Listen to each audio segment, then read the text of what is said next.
ಕೊಪ್ಪಳ ಜಿಲ್ಲೆಯ ಬಸಾಪುರ ಗ್ರಾಮದ ಸಾರ್ವಜನಿಕ ಕೆರೆಯನ್ನ ಬಳ್ಳೋಟ ಕೈಗಾರಿಕಾ ಕಾರ್ಖಾನೆ ಅತಿಕ್ರಮ ಮಾಡಿಕೊಂಡಿದ್ದು ಜಿಲ್ಲೆಯ ಜಾನುವಾರುಗಳಿಗೆ ನೀರಿನ ಅಭಾವ ಉಂಟಾಗಿದೆ ಅಂತ ಜಿಲ್ಲಾಧಿಕಾರಿಗಳ ಕಚೇರಿಯ ಮುಂಭಾಗ ಜಾನುವಾರುಗಳ ಸಮೇತ ಶಾಂತಿಯುತ ಪ್ರತಿಭಟನೆ ನಡೆಸಲಾಯಿತು. ಬಸಾಪುರ ಗ್ರಾಮ ಸರ್ವೆ ನಂಬರ್ 143ರ ವಿಸ್ತೀರ್ಣ 44.35 ಎಕರೆ ಸಾರ್ವಜನಿಕ ಕೆರೆಯನ್ನು ಅತಿಕ್ರಮಿಸಿರುವ ಬುಲ್ಡೋಟ ಕಂಪನಿ ವಿರುದ್ಧ ಕ್ರಮ ತೆಗೆದುಕೊಂಡು ಕೆರೆಯನ್ನು ಸಾರ್ವಜನಿಕರ ಬಳಕೆಗೆ ಮುಕ್ತಗೊಳಿಸುವಂತೆ ಒತ್ತಾಯಿಸಲಾಯಿತು. ಆದರೆ ಸರಿಯಾದ ಸ್ಪಂದನೆ ಸಿಗದ ಕಾರಣ ರೈತರು ಹಾಗೂ ಕುರಿಗಾಹಿಗಳು ಕುರಿ ಹಾಗೂ ಜಾನುವಾರುಗಳನ್ನು ನುಗ್ಗಿಸಿದ್ರು. ಈ ವೇಳೆ ಬುಲ್ಡೋಟ ಕಂಪನಿಯ ಭದ್ರತಾ ಸಿಬ್ಬಂದಿ ಜೊತೆಗಿನ ಮಾತಿನ ಚಕಮಕಿ, ನೂಕಾಟ ನಡೆಯಿತು. ಬಳ್ಳೋಟ ಮುಖ್ಯ ದ್ವಾರದ ಮುಂದೆ ಸೇರಿದ ಜನರು ರೈತರು ಜಾನುವಾರುಗಳಿಗೆ ಕುಡಿಯಲು ನೀರಿಲ್ಲ, ಮೇಯಿಸಲು ಜಾಗ ಕೂಡ ಇಲ್ಲ, ಆದ್ದರಿಂದ ಬಸಾಪುರ ಕೆರೆ ಸುತ್ತಲೂ ಕುರಿ ದನ ಮೇಯಿಸಲು ಅವಕಾಶ ನೀಡಬೇಕು ಅಂತ ಆಗ್ರಹಿಸಿ ಜಾನುವಾರುಗಳನ್ನು ಗೇಟಿನೊಳಗೆ ನುಗ್ಗಿಸಿದ್ರು. ಕಂಪನಿಯ ಭದ್ರತಾ ಸಿಬ್ಬಂದಿಯು ಬಸಾಪುರದ ಕುರಿಗಾಹಿ ದೇವಪ್ಪ ಹಾಲಳಿ ಎಂಬ ಯುವಕನ ಮೇಲೆ ಹಲ್ಲೆ ನಡೆಸಿದ್ದಾರೆ. ನಿತ್ರಾಣವಾಗಿ ಬಿದ್ದ ದೇವಪ್ಪನನ್ನ ಜಿಲ್ಲಾಸ್ಪತ್ರೆಗೆ ಕರೆತಂದು ಚಿಕಿತ್ಸೆ ನೀಡಲಾಯಿತು. 3 ದಿನಗಳ ಹಿಂದೆ ಬಲ್ಡೋಟ ಕಂಪನಿಯ ಆವರಣದಲ್ಲಿ ಜಾನುವಾರು ನುಗ್ಗಿಸಿದ ಕಾರಣಕ್ಕಾಗಿ 9 ಜನ ಹೋರಾಟಗಾರರ ಮೇಲೆ ಕೊಪ್ಪಳ ಗ್ರಾಮೀಣ ಪೊಲೀಸ್ ಠಾಣೆಯಲ್ಲಿ ಗುರುವಾರ ದೂರು ದಾಖಲಾಗಿದೆ. ಹೋರಾಟಗಾರರಾದ ಬಂಡಾಯ ಸಾಹಿತಿ ಅಲ್ಲಮ ಪ್ರಭು ಬೆಟ್ಟದೂರು, ಹನುಮಂತಪ್ಪ ಕಲ್ಕೇರಿ, ಮಂಗಳೇಶ್ ರಾಥೋಡ್, ಮುದುಕಪ್ಪ ಹೊಸಮನಿ, ಕೆಬಿ ಗೋನಾಳ್, ಯಮನೂರಪ್ಪ ಪೂಜಾರ, ಮಂಜುನಾಥ ಗೊಂಡಬಾಳ, ಭೀಮೇಶ ಕಲಕೇರಿ ಮತ್ತು ಎ ಗಫಾರ್ ವಿರುದ್ಧ ಎಫ್ಐಆರ್ ದಾಖಲಾಗಿದೆ. ಹೋರಾಟದಲ್ಲಿ ಗಾಯಗೊಂಡ ಕುರಿಗಾಹಿಗಳು ಪ್ರತಿ ದೂರು ನೀಡಿದ್ದು ಹೋರಾಟವೀಗ ಸಂಘರ್ಷಕ್ಕೆ ತಿರುಗಿದೆ.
ಜೀಪ್ನಾಗ ಹೊರ ಕರ್ಕೊಂಡ್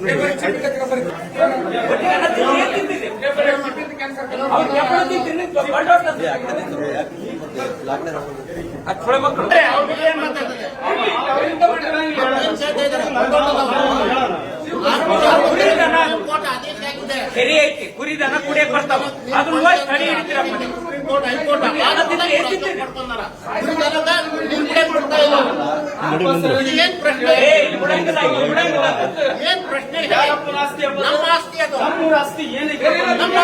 ನಿಮ್ಗೆ ಸರ್ ಅಂತ ಕೇಳಿದ್ರೆ ಸುಪ್ರೀಂ ಕೋರ್ಟ್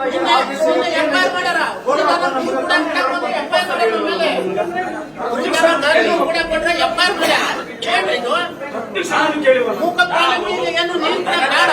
ನೀರು ಕುಡಿಯ ನೀವು ಮೊದಲು 20 ರೂಪಾಯಿ FIR ಮಾಡ್ತೀರಿ. ತಗೊಂಡು ಲೀಟರ್ ತಗೊಂತೀರಾ, ಕುರಿ ದನ ಏನು ಕುಡಿಸೋದು ನೀರು? ಅದ್ರ ಬಗ್ಗೆ ಯಾರು ಕೇಳ್ತಾರೆ? ಎಫ್ಐಆರ್ ಮಾಡಿದ್ರೆ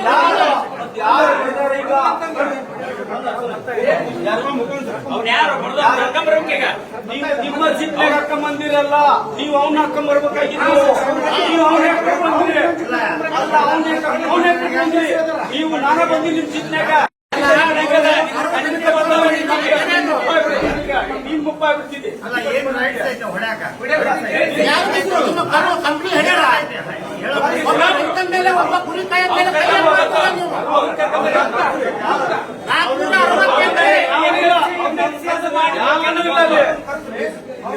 468